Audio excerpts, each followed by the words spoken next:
किसी ने पूछा कि जहर क्या चीज़ है। बहुत सुंदर जवाब आया, हर वो चीज़ जो जिंदगी में आवश्यकता से अधिक होती है वही जहर है।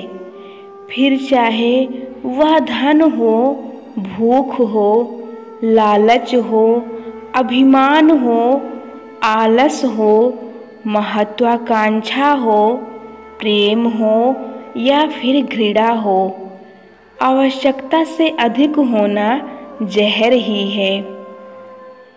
गुस्सा अकेला आता है लेकिन हमसे सारी अच्छाइयाँ छीन कर ले जाता है। सब्र भी अकेला ही आता है लेकिन हमें सारी अच्छाइयाँ देकर जाता है। परिस्थितियाँ जब विपरीत होती हैं तब इंसान का प्रभाव और पैसा नहीं, स्वभाव और संबंध काम आता है।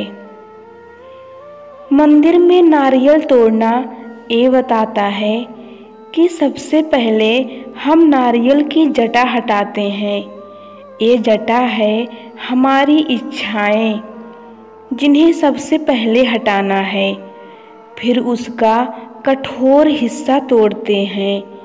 ये है हमारा अहंकार, जिसे हटाना बहुत ज़रूरी है। फिर निकलता है पानी।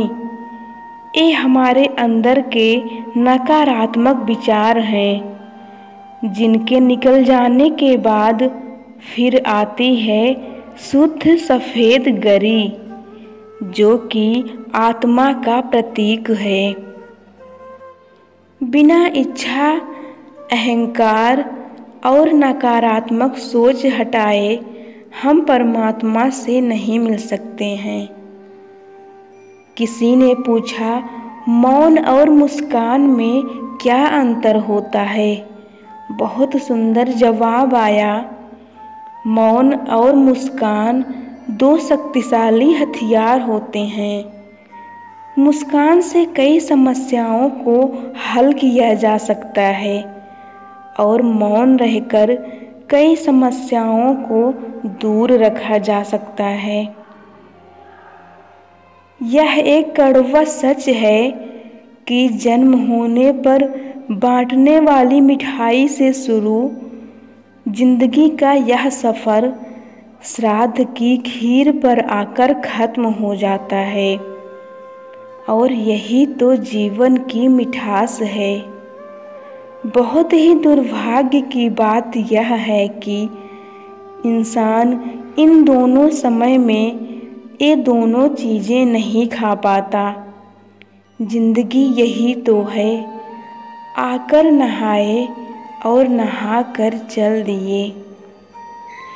किसी ने पूछा, सवेरा तो हर रोज़ होता है, लेकिन सुप्रभात क्या है?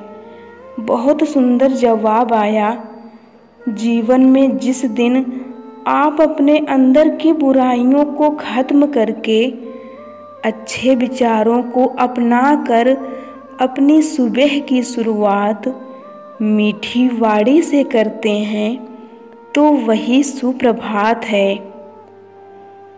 कोई भी काम छोटा या बड़ा नहीं होता है। जो भी करो उसमें अपने आप को पूरी तरह समर्पित कर दो। जिस काम को तुम शुभ और उचित समझो उसे खुलकर करो, पूर्ण समर्पण से करो। चाहे वह भक्ति हो, विद्यार्जन हो, साधना हो, सेवा हो, तप हो, तपस्या हो, दोस्ती हो, गृहस्थी हो या फिर प्रेम हो। जो भी करो मन से करो। ज्ञान ज्ञान नहीं रह जाता जब वह इतना अभिमानी हो जाए कि रो भी ना सके, इतना गंभीर हो जाए कि हंस भी ना सके, और इतना स्वार्थी हो जाए कि अपने सिवा किसी और का अनुसरण भी ना कर सके।